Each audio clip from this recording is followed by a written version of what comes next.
깨졌던 석유, 천연가스. 동해남부선 포스텍 근처죠. 여기에 공사하다 말고 가스가 세워놨어요. 많은 또 설화와 이야기가 있죠. 삼국 유사 신라 아달라왕 시대에 연호랑과 세온이라는 부부 살고 있었는데 어느 날 이 연호랑이 어떤 바위에 앉아 있는데 갑자기 이제 파도에서 이제 쓸려 내려갔는데 아내가 슬퍼서 울다가 또 아내도 같이 이제 쓸려 갔는데 그곳이 지금 이제 일본이라고 이야기가 되고 있습니다. 그 이후에 갑자기 해가 이제 가려져서 사라져서 다시 이제 신라로 오라 하니까 이제 못 간다. 대신에 어떤 이런 어떤 천을 주죠. 그래서 그걸 갖고 이제 오니까 이제 했는데 그래서 바로 이제 포항의 옛날 지명 중에 하나가 영일, 즉 해를 맞이한다.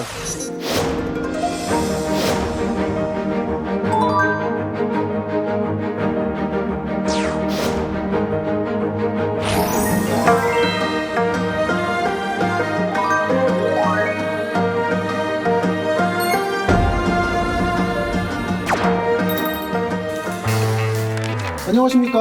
도시의 본질을 찝는 진짜 도시 이야기, 도시직설입니다. 저는 김시덕이고요. 오늘 함께 하실 분은? 예, 홍수입니다. 지난 시간에 군산 참 재밌었습니다. 한적했던 쇠락한 항구지대가 지금 관광도시가 되어 있는.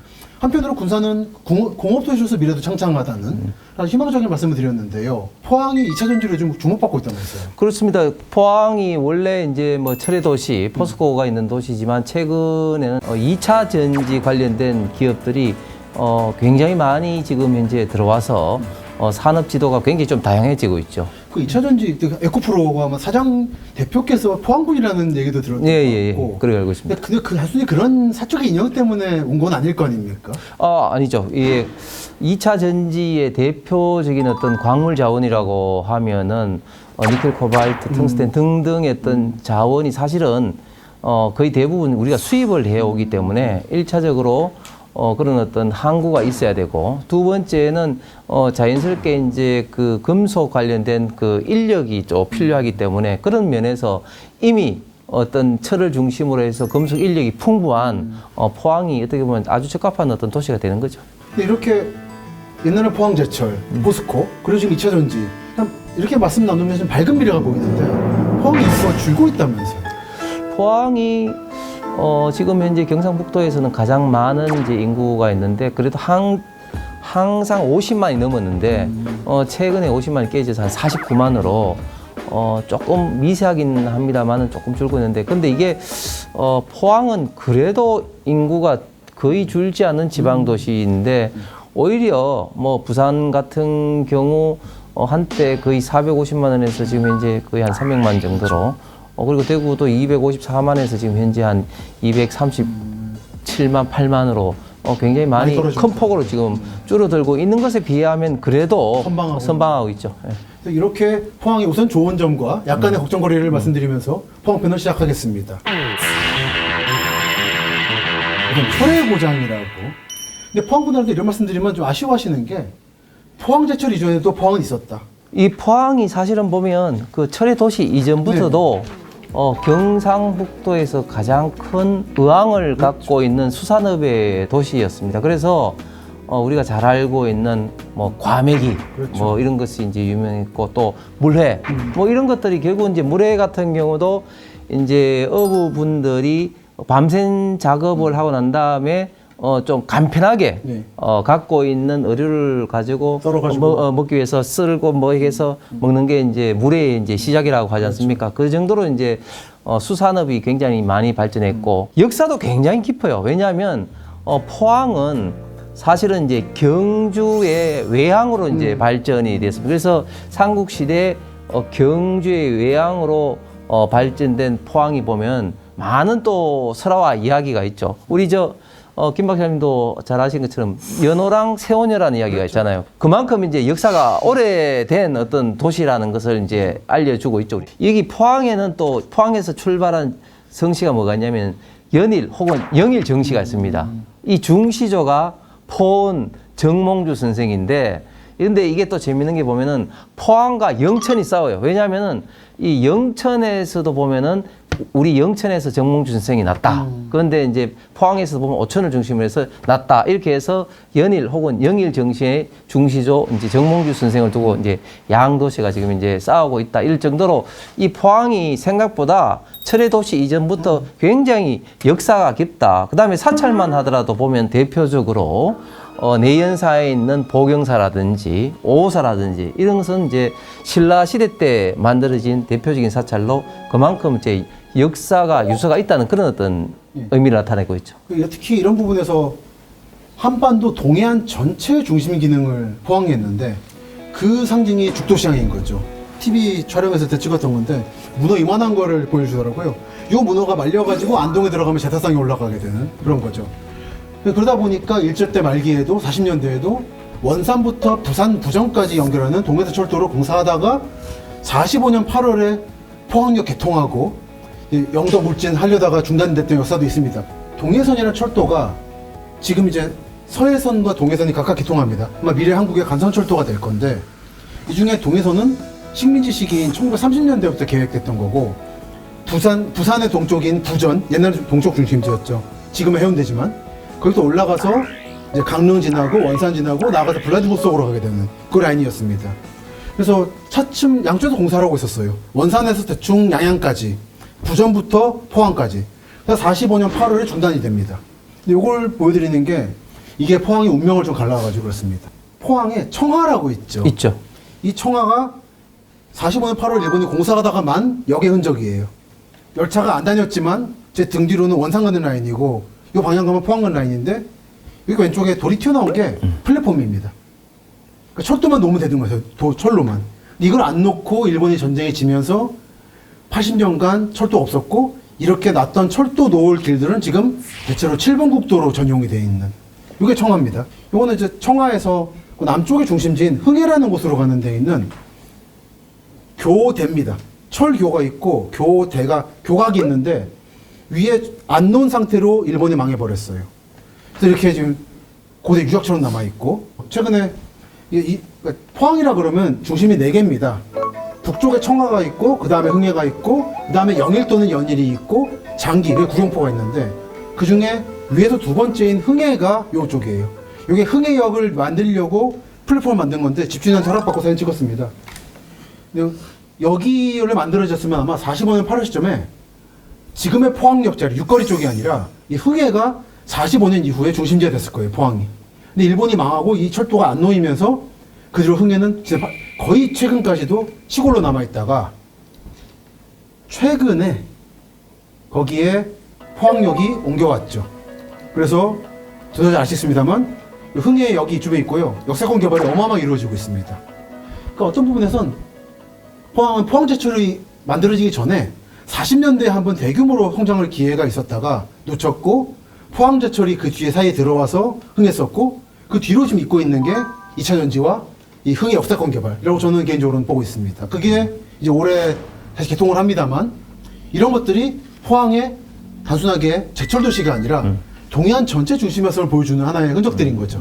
우리가 이제 군산편에도 봤지만 자연스럽게 이제 퇴적이 되면서 많이 이제 간척이 이루어졌지 않습니까? 그래서 포항도 물론 이제 서해보다는 동해가 수심이 깊기 때문에 사실은 자연 간척이 이루어지기는 쉽지 않습니다. 그런데 그럼에도 불구하고 포항 같은 경우 자연 간척이 이루어지는 그런 어떤 흔적이 있죠. 예를 들면 조금 전에 이야기했던 죽도시장도 이름에 드러나듯이 원래 그 죽도가 이제 섬이었는데 자연스럽게 자연 간척이 되면서 이제 내륙화가 됐고 형산강이라든 이런 부분들이 이제 퇴적이 이제 이루어지면서 사실은 이제 배가 못 다녔는데 그것을 이제 좀 준서를 통해서 모래를 걷어내고 하면서 이제 그 동빈항 쪽에 배가 이렇게 오도록 하면서 자연스럽게 그것이 이제 관광거리가 된 거죠. 근데 그 길에 위에 보면 길이 하나 있는데 길 이름이 칠성천 길이에요.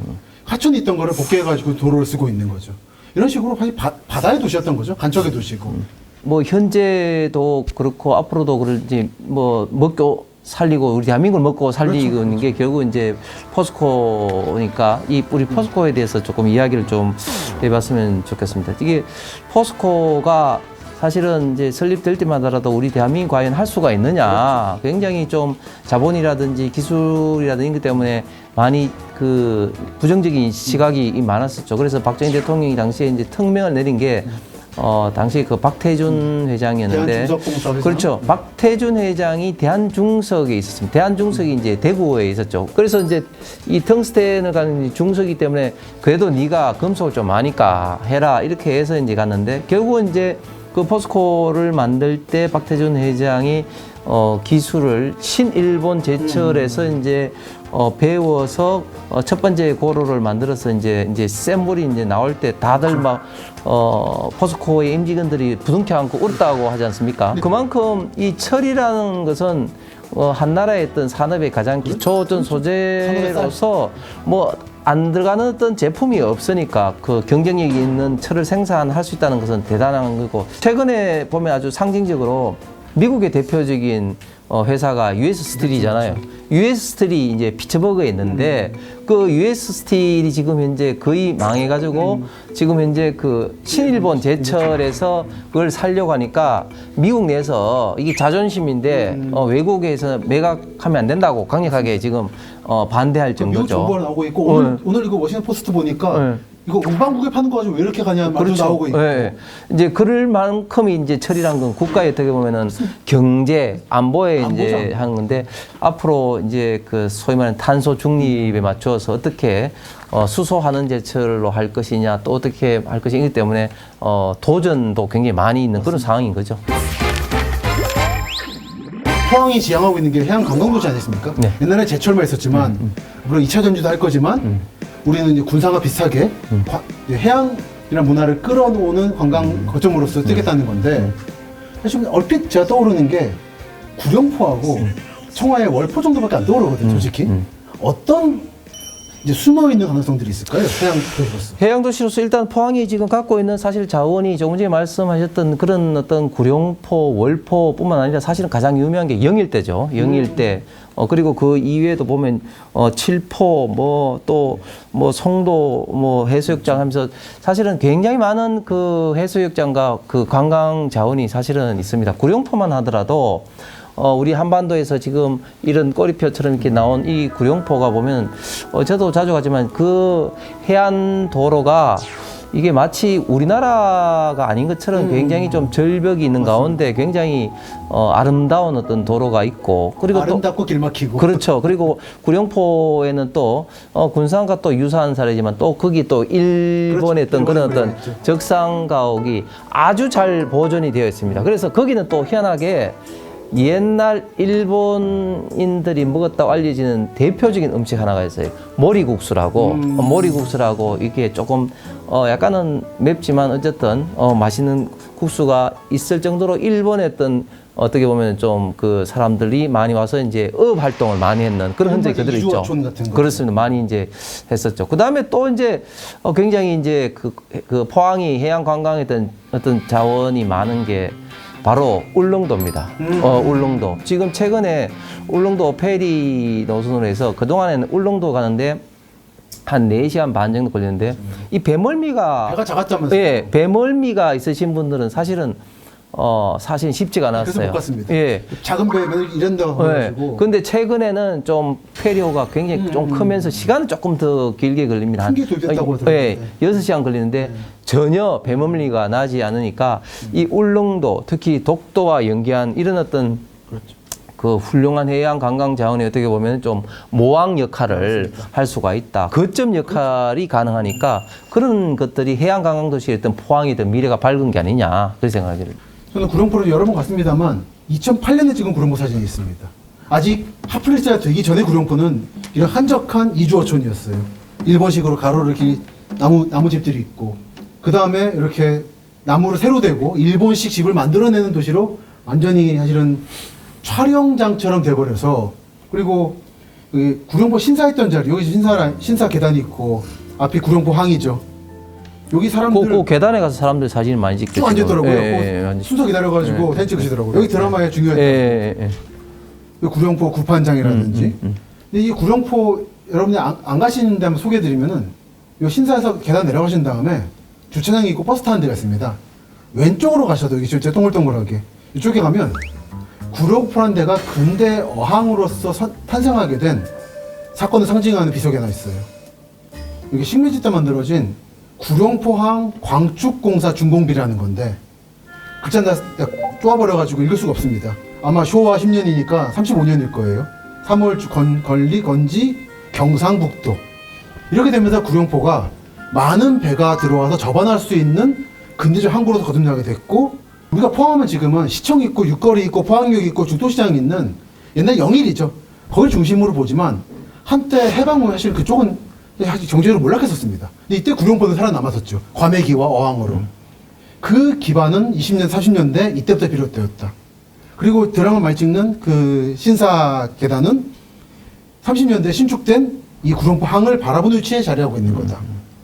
이런 역사를 알고 들어가시면은 여기가 단순하게 그냥 옛날 건물이 있고 근대 거리다가 아니라 포항 나아가서 동해안 지역에 100년간의 그 파란만장을 느낄 수 있는 좀 계기가 되지 않을까 생각을 해서 말씀드렸습니다. 그래서 구룡표가 그 옛날 일제시대부터 사실은 또 고래고기라든지 그런 걸 잡는 항구로 또 사실 또 유명했고. 그 경상도가 저 모르는데 네. 한때 그 순대 파는 데 가면은 그 순대하고 떡볶이하고 고래고기 팔았다면서요. 포항이 아까 제가 최고 의왕이라고 했는데 이 과메기뿐만 아니라 여러 가지 어떤 그 의획 것도 보면 뭐 대게라든지 굉장히 많이 잡히게 되죠. 우리가 이제 과메기란 걸 이제 많이 드셔보겠지만 과메기는 이제 청어를 이제 말려서 이제 하는 건데 옛날에는 사실은 그 냉동 냉장 기능이 없었잖아요. 풍어를 하고 고기를 많이 잡은 것까지는 좋았는데 이게 소비가 안 되면은 썩어버리니까 이걸 어떻게 오래 좀 보관을 해서 소비를 할 수 있을까 생각하니까 결국은 이거를 이제 청어를 말려서 조금 더 있다가 먹을 수 있도록 하자. 이렇게 해서 이제 포항에서는 과메기가 나왔고 그 유럽만 하더라도 청어에 있던 도시라고 했던 도시들이 굉장히 흥하고 망하고 하는 그런 것들이 왜냐하면 이제 갑자기 이 청어에 있던 이동에 따라서 뭐 몇 년 동안은 이 항구에 잘 잡혔다가 또 몇 년 동안은 이렇게 잘 안 잡혔다가 하는 어떤 그런 맞습니다. 것 때문에 이 청어는 우리 대한민국뿐만 아니라 많은 국가에서도 어떤 식량 자원으로서 굉장히 중요한 역할을 했다.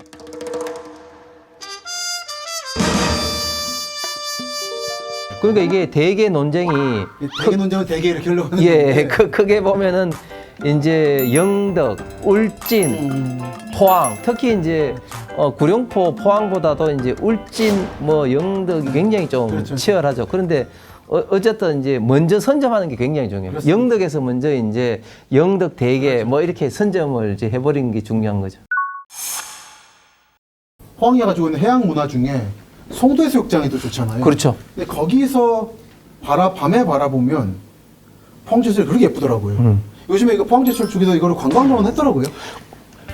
띄워가지고 전광판 띄워서 환영합니다. 네, 관광자원 한 게 이제 첫 번째 이제 요 야경도 네. 있고 그다음에 또 두 번째 중요한 건 뭐냐면 또 불꽃 축제. 예, 불꽃 축제는 사실은 포항이 아주 대성공을 하는데 이 포스코 맞은편에 이제 폐선을 띄워서 이제 바다에서 불꽃을 쏴가지고 하는데 아주 국제적인 어떻게 보면 축제 볼거리가 지금 되고 보니까 있죠. 동빈내양 출발해가지고 배가를 돌면서 네. 그래서 보고 하더라고요. 지금 네. 잘했다는 생각이 들었습니다. 또 한 가지 이제 더 말씀드리고 싶은 게 최근에 또 윤석열 대통령도 직접 했지만 어떤 해저 어떤 석유 이런 천연가스 그것도 포항이죠. 네, 그렇죠. 그게 이제 포항이 되는 것이고 요거 유명한 거죠.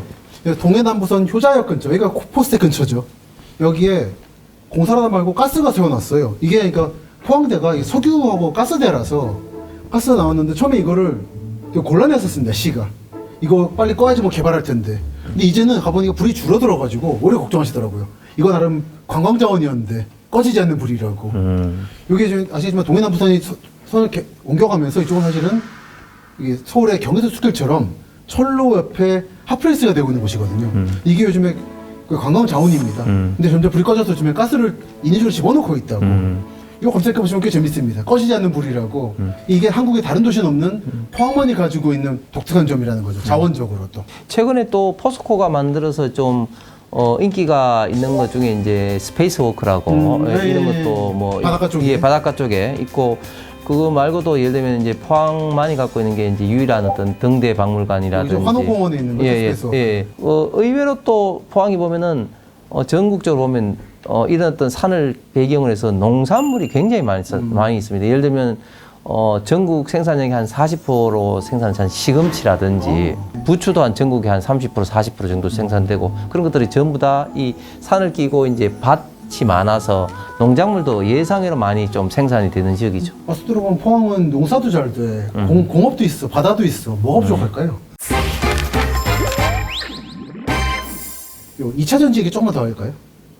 여기 지금 한동대학교 옆에 2차 전지 단지가 하나 있더라고요. 2차 전지를 하고 있는 곳이 포항뿐은 아니잖아요.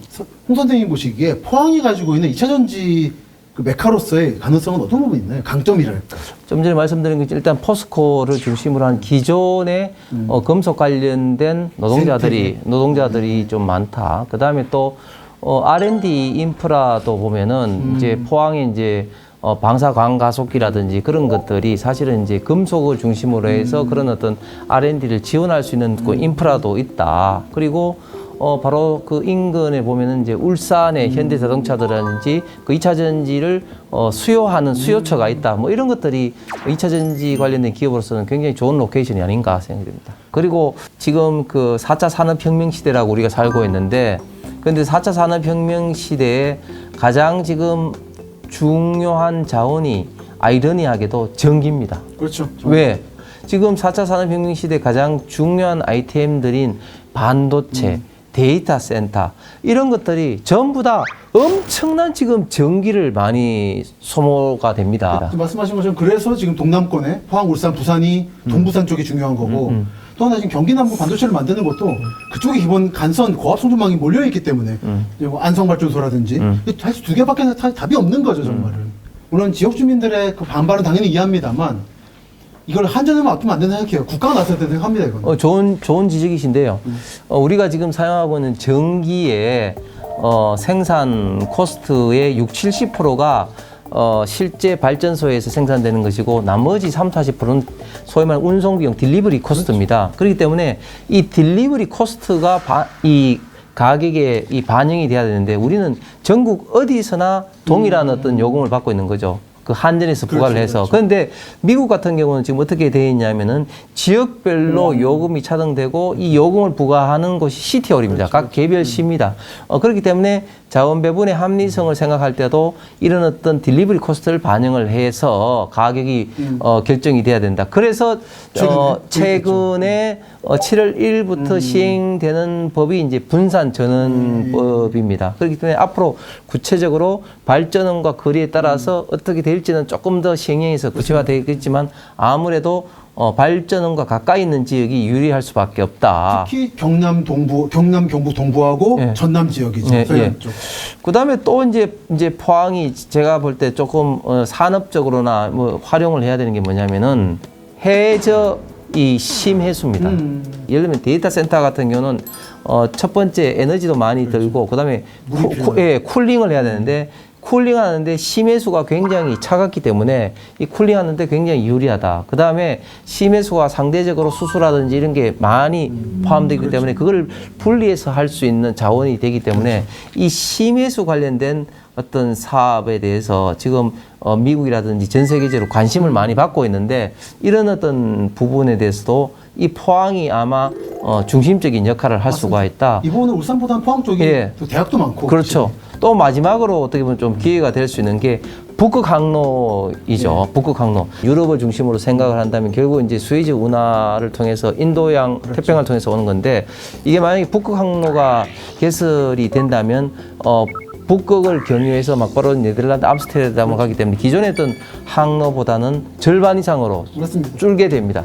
이제 문제는 북극의 합리적인 이용을 관련해서는 이제 국가 간의 어떤 협력 그리고 북극의 자원을 보호하기 위해서 이걸 어떻게 이제 그 기름이 흘리지 않은 어떤 친환경 선박으로 이제 하는 이런 어떤 거는 남았습니다만 아직 그건 과제 아주 많고 예. 있더라고요. 그래도 어쨌든 북극 항로가 열릴 때 가장 수혜를 많이 받을 수 있는 지역이 포항이 아닌가. 포항제철 이후에 포항을 생각할 때 하나의 그런 마중물로서 이 산업이 다음 산업이 충실히 이어지고 있고 이것부터 시작해서 다른 산업도 같이 갔으면 좋겠다라는. 예. 그리고 기존의 철강 산업에 있어서 있던 그런 어떤 경쟁력도 굉장히 중요하다. 탄소 중립으로 가더라도 그게 뭐 수소하는 제철이 됐든 아니면 어떻게 됐든지 간에 결국은 그 친환경적인 어떤 그 원료를 사용해서 어떤 철강의 어떤 경쟁력을 갖고 가는 게 포항이 앞으로 미래에 어떻게 대처하는 가장 중요한 어떤 관건이 아닌가 생각이 듭니다. 저는 개인적으로는 그래서 이 구룡포부터 해서 간포, 경주 간포 또는 울산의 장생포 방어진 그리고 울진의 후포 이런 데들 참 좋은 항구들이잖아요. 결국 이제 장성진 간절곶부터 시작해서 그렇죠. 쭉 이어지는 간포에 눈을 감아서라도 왜구를 짓기 위한 어떤 그 태종 무열왕의 어떤 수중릉, 그다음에 이제 구룡포의 그 해안선을 쫙 그 한번 드라이빙 해보시면 정말 그 우리 대한민국에 멋진 해안도로가 있다는 것을 다시 한번 느끼실 겁니다. 그게 이제 올해 동해선이 개통하면은 이제까지는 그 지역 가보니까 포항 경주 분들만 즐기고 계셨더라고 그 좋은 라인을. 근데 이제 전국이 열립니다. 그래서 제가 이제 약간 저는 이제 실용적인 말씀을 드리니까 그런 펜션 같은 거라든지 가시는 분들은 콘도 가시는 분들은 지금 빨리 가시라는 말씀을 드리고 이 좋은 데를 포항, 울산, 부산 사람만 즐기고 있었다. 너무 교통이 나빠가지고. 근데 이제 열립니다 곧. 가보시길 바라고요. 올해 겨울이라도 가보시면은 아직 사람의 손이 때가 묻지 않은 상황을 즐길 수 있을 거예요. 다 있네요 포항은. 그럼요. 아주 아름다운 어떤 산들이 있어서 옛날부터 아름다운 사찰이 많았었고, 그 다음에 또 농사, 어떤 농작물이라든지 이런 것도 상대적으로 좀 풍부하고, 대한민국 그리고 대표적인 동학양의 옛날부터 어떤 의왕으로서도 발전을 했고, 포스코 이후로는 아주 대한민국 대표적인 어떤 산업도시이고, 그리고 그 위에도 또 포스텍이라든지 한동대라든지 뭐 교육기관도 지방으로서는 아주 훌륭한 어떤 발전을 동력으로 삼을 수 있는 자원들도 굉장히 많이 있는 그런 도시라고 볼 수가 있겠습니다. 최근에 포스코를 중심으로 우리 대한민국을 이끌어가는 제조업의 중심 도시로도 지금 성장하고 있지만, 특히 또 미래에도 이런 북극 항로라든지 심청수라든지 그리고 발전원을 가지고 앞으로 미래가 더 기대되는 그런 어떤 도시이면서도 먹을 거 그리고 볼거리가 풍부한 도시라고 생각을 합니다. 포항은 경북 내륙과 바다의 거점이고 부산, 울산과 강원도의 거점, 딱 중간 지점에 위치한 도시입니다. 오늘 말씀드린 것처럼 참 많은 매력도 있고 한 곳인데 너무 포항제철로만 이름만으로 선전된 것이 그건 좀 안타까운 부분이 있었어요. 제가 그랬지만 깜짝 놀라시게 될 거예요. 정말 좋은 도시입니다. 한번 가보시기 바랍니다. 오늘은 포항을 알아봤습니다. 다음 시간에도 매력적이지만 감춰져 있지만 매력적인 도시를 찾아서 홍 선생님과 저 둘이서 여러분께 소개를 해드리도록 하겠습니다. 그럼 다음 시간에 뵙겠습니다. 수고하셨습니다. 감사합니다.